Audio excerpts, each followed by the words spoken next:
Hi friends, எல்லோரும் எப்படி இருக்கீங்க? நல்லா இருக்கீங்களா?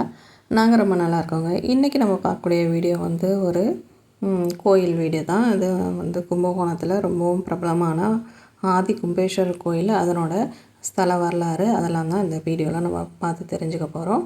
வாங்க இப்போ வீடியோவுக்கு போயிடலாம். இந்த கோயில் பார்த்திங்கன்னா கிட்டத்தட்ட 1300 ஆண்டு வந்து பழமையான கோயிலுங்க. இந்த கோயிலுக்கு இப்போ வந்து ரீசெண்டாக வந்து ஒரு 6 மாதத்துக்கு முன்னாடி வந்து கும்பாபிஷேகம் வந்து நடந்தது. இந்த வாசல் பார்த்திங்கன்னா இது வந்து அதாவது கோயில்னாலே ஒரு 4 வாயில் இருக்கும் இல்லையா? இது வந்து ஒரு முதன்மையான வாயில் இது. அதோட இந்த பக்கம் வந்து இன்னொரு வாசல் இருக்கும். அதுக்கு பேரே வந்து சொல்கிறதே அது வந்து மொட்டை கோபுரம் அப்படின்னு தான் சொல்லுவாங்க. அதாவது அந்த பேர்லேயே வந்து பஸ் ஸ்டாப்பிங்கே வந்து அந்த அப்படி தான் சொல்லுவாங்க. அதாவது நம்ம பஸ்ஸு ஸ்டாப்பிங்க்கு சொல்லுவோம்ல ஒவ்வொரு பேர், அதுபோல் இது வந்து மொட்டை கோபுரம் அப்படின்னு சொன்னாக்கா இந்த ஸ்டாப்பிங்கில் வந்து இறக்கி விடுவாங்க. இங்கே இறங்குனாக்கா நமக்கு வந்து ரொம்ப பக்கம். அந்த ஸ்டாப்பிங்லேருந்து ஒரு ஒரு 2 நிமிஷத்தில் வந்து கோயிலுக்கு வந்து வந்துடலாம். இப்போ இங்கே வந்து நிறைய வந்து இடித்த மாதிரிலாம் தெரியும். இதெல்லாம் என்னென்னு பார்த்தீங்கன்னாக்கா, இப்போ கும்பாபிஷேகம் நடந்ததுன்னு சொன்னேன் இல்லையா? அப்போ வந்து வச்சுருந்த யாகசாலைங்க. அந்த யாகசாலை வந்து அந்த கும்பாபிஷேகம் முடிஞ்ச பிறகு அந்த ஒரு 48 நாள் அந்த மண்டல பூஜையும் போது அது வந்து இடிச்சிருவாங்களாம்.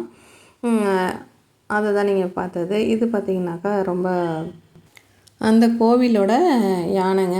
இது வந்து குழந்தைங்கள்லேருந்து எல்லாருமே ரொம்ப விரும்பி ரசித்து பார்த்து அதுகிட்ட ஃபோட்டோ எடுத்துகிட்டு அப்படிலாம் போனால். பேர் வந்து மங்களம்னு நினைக்கிறேன், கரெக்டாக தெரியல, அப்படி தான் நினைக்கிறேன். ஓகே, இப்போ நம்ம கோயிலோட ஸ்தல வரலாறு பார்த்துடலாங்க. இந்த கோயில் பார்த்திங்கனாக்கா யுகம் முடிவில் ஏற்பட்ட வந்து பிரளயத்தும் போது உலகத்தை மீண்டும் படைக்கும் பொருட்டு வந்து பிரம்மதேவர் வந்து சிவபெருமான்கிட்ட போய் வழி கேட்டாராம்.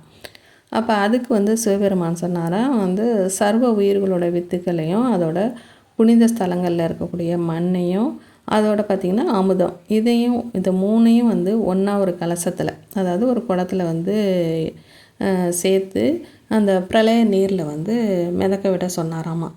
அதுபோல் செஞ்சுருக்காங்க. அப்படி செஞ்சப்போ அந்த அமுத கலசம் வந்து இந்த இடத்த வந்து அடைஞ்ச போது, அதாவது இந்த கும்பேஸ்வரர் கோயில் அமைவதற்கு முன்னால் அந்த இடத்துல வந்து இந்த குடம் வந்து உடஞ்சிருச்சாமா. அங்கே வந்து அந்த குடம் உடையும் போது அதுலேருந்து சிதறிய அந்த அமுதமும் அந்த மண்ணும் வந்து கலந்து அங்கே வந்து ஒரு சிவலிங்கமாக வந்து உருவாச்சான். அதுதான் வந்து ஆதி கும்பேஸ்வரர் கோயில் அப்படின்னு சொல்கிறாங்க. இதுதான் இதனோட ஸ்தல வரலாறு.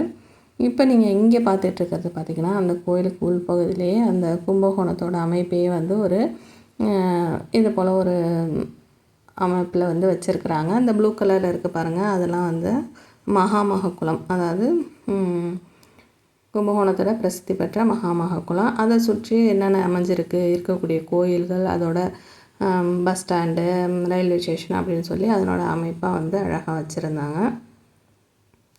இப்போ நீங்கள் பார்த்துட்ருக்கிறது கோயிலோட பிரகாரத்தில் இப்படி தான் அமைஞ்சிருக்கும்.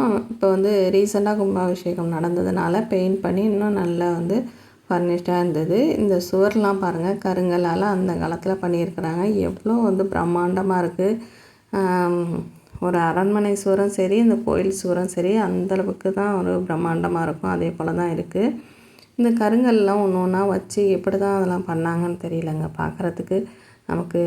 பார்க்குறதுக்கே இவ்வளோ மதிப்பாக இருக்குது. அவங்க செய்யும்போது எந்தளவுக்கு அவங்க சிரமப்பட்டு, அப்போல்லாம் வந்து அந்தளவுக்கு டெக்னாலஜிலாம் இல்லைங்களா?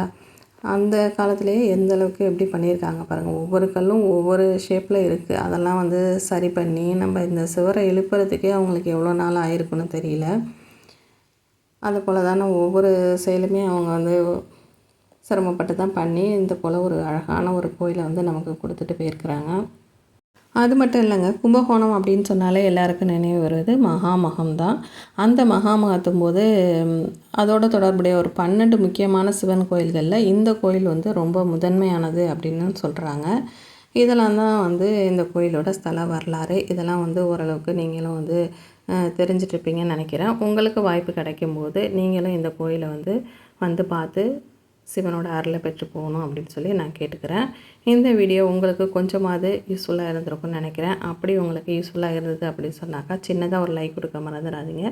இதே உங்கள் ஃப்ரெண்ட்ஸுக்கு யூஸ்ஃபுல்லாக இருக்குன்னா அவங்களுக்கு ஷேர் பண்ணுங்கள். இது வரைக்கும் நீங்கள் இது வரைக்கும் சப்ஸ்கிரைப் பண்ணல அப்படின்னு சொன்னாக்கா மறக்காமல் சேனலையும் சப்ஸ்கிரைப் பண்ணி ஆளுங்கிற பெல் பட்டனையும் வந்து ப்ரெஸ் பண்ணி வச்சுக்கோங்க. கூடவே வந்து ஹை பட்டன் வரும், அதையும் வந்து ப்ரெஸ் பண்ண மறந்துடாதீங்க. வேறு ஒரு இன்ட்ரெஸ்டிங்கான வீடியோட உங்களை அடுத்த வீடியோவில் மீட் பண்ணுறேன். தேங்க்யூ.